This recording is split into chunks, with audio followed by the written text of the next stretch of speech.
नमस्कार, मैं अनिल नौटियाल आज फिर हाजिर हूँ एक जनहित की खबर के साथ। जी हाँ, आपको पता है कि 2014 में जब भाजपा ने चुनाव जीता तो केंद्र में मोदी सरकार आई और मोदी सरकार का एक बहुत बड़ा फैसला था, एक बहुत बड़ी मुहिम थी कि जो खुले में शौच करते हैं कहीं ना कहीं उसकी रोकथाम के लिए घर घर शौचालय बनाए जाएं और जहां घर में शौचालय नहीं बना सकते हैं तो जो इलाके में, चाहे वो झोपड़ीपट्टी का इलाका हो चाहे जहां उस एरिया में बड़े बड़े शौचालय बना दिए जाएं, जैसे कि इस प्रकार से बना हुआ है।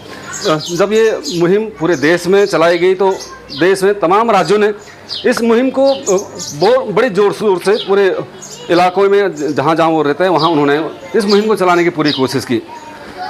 हमारे साथ रमेश भाई हैं। रमेश जी वैसे तो वरिष्ठ पत्रकार भी हैं और जिस इलाके में हम हैं जय एम नगर, यहाँ के बारे में बहुत अच्छे तरीके से जानते हैं, बहुत यहाँ के स्थानीय नागरिक भी हैं।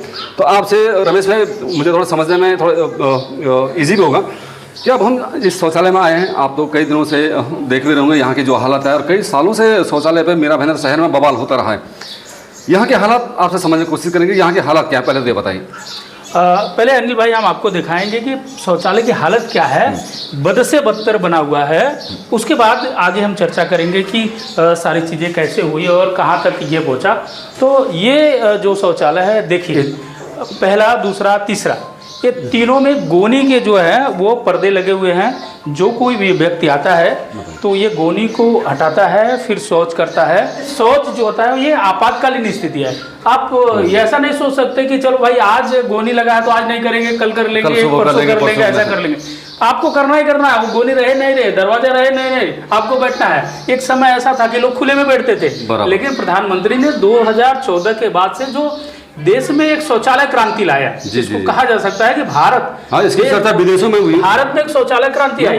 और ऐसे भी चर्चा हो कि प्रधानमंत्री शौचालय की बात करता है, छोटी सी बात करता है, लेकिन ये शौचालय इंसान के प्राथमिक सुविधाओं से जुड़ा हुआ है, स्वास्थ्य सुविधाओं से जुड़ा हुआ है और इसको बढ़ाने के लिए प्रधानमंत्री ने आगे बढ़ा है। और मीरा भाईंदर शहर में भी कई भागों में शौचालय बने और इस तरह से शौचालय है, लेकिन उस शौचालय का रख रखाव, देख रेख किस तरह है ये आपके सामने पड़ा हुआ है। देखिए क्या हाल है इसको। तो ये यही है कि और आपको तो क्योंकि पत्रकार भी हैं, कहीं ना कहीं लोगों की जो उम्मीदें थोड़ी रहती है पत्रकारों से कि भाई ऐसा हो गया, तो आप कुछ आपके संज्ञान में कुछ और चीज़ आया?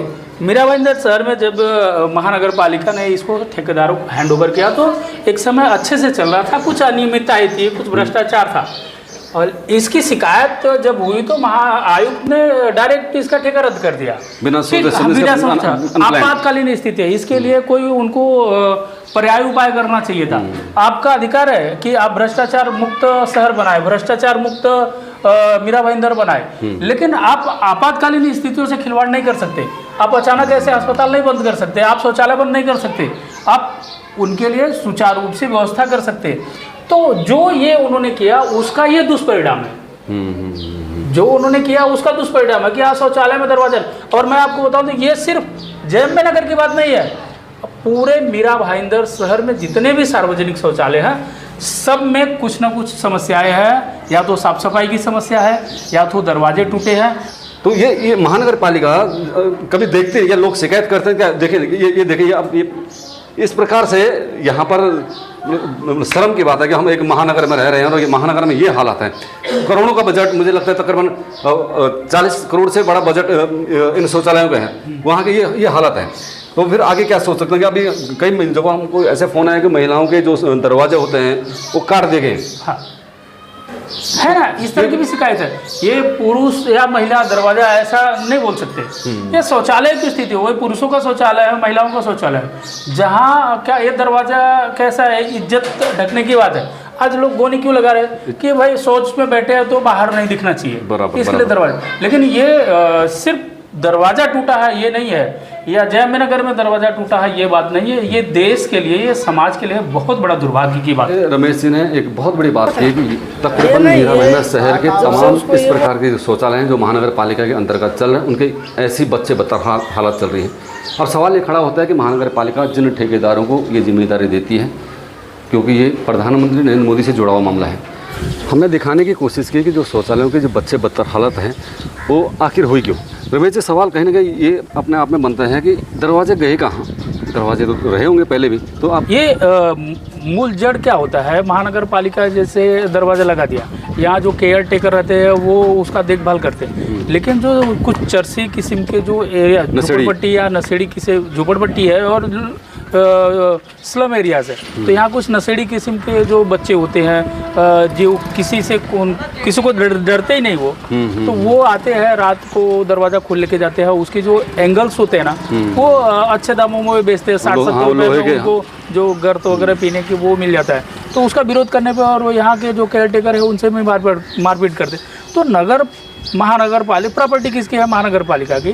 तो जब ऐसी समस्या आती है तो महानगर पालिका को सामने से आकर ऐसे लोगों पे जो चोरी की और इस तरह के गुना दाखिल करें तो ये समस्या हल हो सकती है। यहाँ जो नेता होते हैं, नगर सेवक होते हैं या विधायक होते हैं, एटलीस्ट बहुत बड़ी समस्या है कि सिर्फ शौचालय समाज के, झोपड़पट्टी समाज के हम समस्या को छोटी नहीं कर सकते हैं, तो उनका रोल कुछ दिखता नहीं है। देखिए, नगर सेवकों का कार्यकाल खत्म हो चुका है।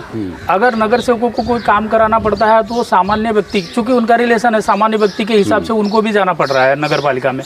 वो बहुत सारी चीज़ों को बात करते हैं, नगर अधिकारी नहीं सुनते, तो क्या करेंगे? वो एक रिलेशन मेंटेन करने के बाद वो काम को की मांग करते हैं, कराने की कोशिश करते हैं। तो ये भी नहीं कहा जा सकता है, इसके लिए नगर सेवक भी बहुत बड़े जिम्मेदार है। उनका कार्यकाल लगभग 1.5-2 साल से आपको पता है कि खत्म हुआ है, चुनाव नहीं हो रहा है, तो यहाँ पे शौचालय का काम विधायक सांसदों का काम तो है नहीं, कारपोरेशन का काम है और नगर सेवक का काम है। फिर भी इसमें जब कारपोरेशन में नगर सेवक नहीं है तो यहाँ के जो उच्च पदों पे बैठे हुए लोग उनको लोगों की समस्याओं को सुलझाना चाहिए। अब नगर सेवकों का पदभार समाप्त हो जाना और उनको चुप बैठे रहना और हम ये छोड़ दें कि उनका कुछ काम नहीं, ये भी कहने कहीं गलत है। आने वाले समय, आज नहीं तो कल चुनाव होंगे, तमाम जो समाज सेवक है इस समय उनको सामने आ जाना चाहिए, क्योंकि इस प्रकार से लोगों को छोड़ना, इस प्रकार से छोड़ देना कि हमारी जिम्मेदारी नहीं, कहीं ना कहीं ये भी गलत है। और तमाम बाकी लोग जो यहाँ के रहवासी हैं उन्हें भी जागरूक होने की ज़रूरत है, क्योंकि सभी लोग पढ़े लिखे लोग हैं, उनको पता है कि इसकी शिकायत कहाँ करनी चाहिए। तो हम